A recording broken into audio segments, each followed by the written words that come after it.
नमस्कार दोस्तों, आपके अपने YouTube चैनल एक्सप्लोरिंग देव स्थानम में आपका स्वागत है।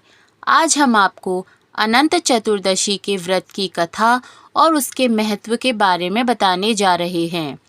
अनंत चतुर्दशी के दिन भगवान अनंत देव की पूजा की जाती है। इसे विपत्ति से उभारने वाला व्रत कहा जाता है। इस दिन भगवान अनंत देव को सूत्र चढ़ाया जाता है और पूजा के बाद उस सूत्र को रक्षा सूत्र अथवा अनंत देव के तुल्य मानकर हाथ में पहना जाता है।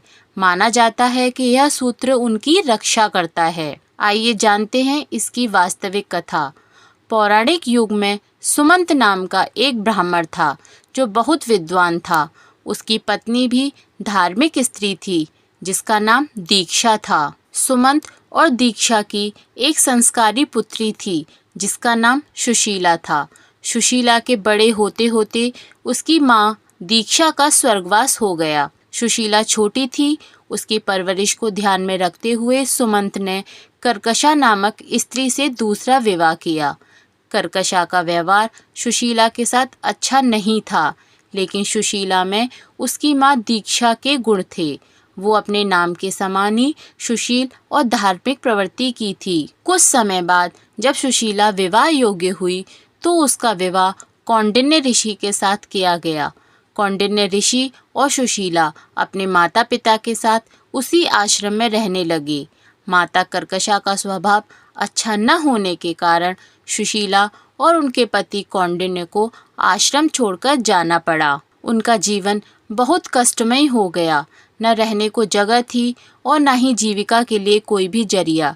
दोनों काम की तलाश में एक स्थान से दूसरे स्थान पर भटक रहे थे। भटकते भटकते वे दोनों एक नदी के तट पर जा पहुँचे, जहाँ उन्होंने रात्रि को विश्राम किया। उसी दौरान सुशीला ने देखा कि वहाँ कई स्त्रियां सज धज कर पूजा कर रही हैं और एक दूसरे को रक्षा सूत्र बांध रही हैं।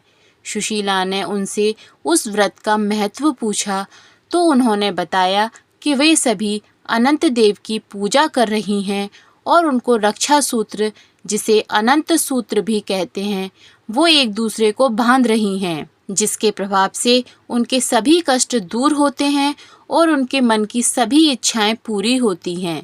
सुशीला ने व्रत का पूरा विधान सुनकर उसका पालन किया और विधि विधान से पूजन कर अपने हाथ में अनंत सूत्र धारण किया और अनंत देव से अपने पति के सभी कष्ट दूर करने की प्रार्थना की। समय बीतने लगा।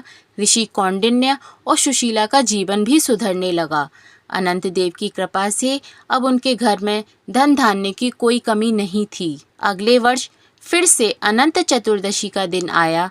सुशीला ने भगवान को धन्यवाद देने हेतु फिर से पूजा की और सूत्र धारण किया। सुशीला के नदी तट से वापस आने के बाद ऋषि कौंडिन्य ने सुशीला के हाथ में बने सूत्र के बारे में पूछा।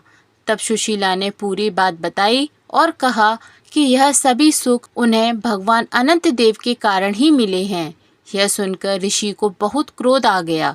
उन्हें लगा कि उनकी मेहनत का श्रेय भगवान को दे दिया है और उन्होंने सुशीला के हाथ में बंधे धागे को तोड़ दिया। इस तरह से अपमान के कारण अनंत देव रुष्ट हो गए और धीरे धीरे ऋषि कौंडिन्य के सारे सुख दुख में बदल गए और वो वन वन भटकने को मजबूर हो गए।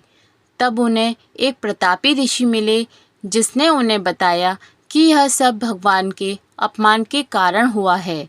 तब ऋषि कौंडिन्य को उनके पाप का आभास हुआ और उन्होंने विधि विधान से अपनी पत्नी के साथ अनंत देव का पूजन एवं व्रत किया। यह व्रत उन्होंने कई वर्षों तक किया, जिसके 14 वर्ष बाद अनंत देव प्रसन्न हुए और उन्होंने ऋषि कौंडिन्य को क्षमा कर उन्हें दर्शन दिए, जिसके फलस्वरूप ऋषि और उनकी पत्नी के जीवन में सुखों ने फिर से पुनः स्थान बनाया। अनंत चतुर्दशी व्रत की कहानी भगवान कृष्ण ने पांडवों से भी कही थी, जिसके कारण पांडवों ने अपने वनवास में प्रतिवर्ष इस व्रत का पालन किया था, जिसके बाद उनकी विजय हुई थी। अनंत चतुर्दशी का पालन राजा हरिश्चंद्र ने भी किया था, जिसके प्रभाव से राजा को अपना राजपाट वापस मिला था। इसी प्रकार अनंत चतुर्दशी के दिन भगवान अनंत देव की विधि विधान से पूजा करने से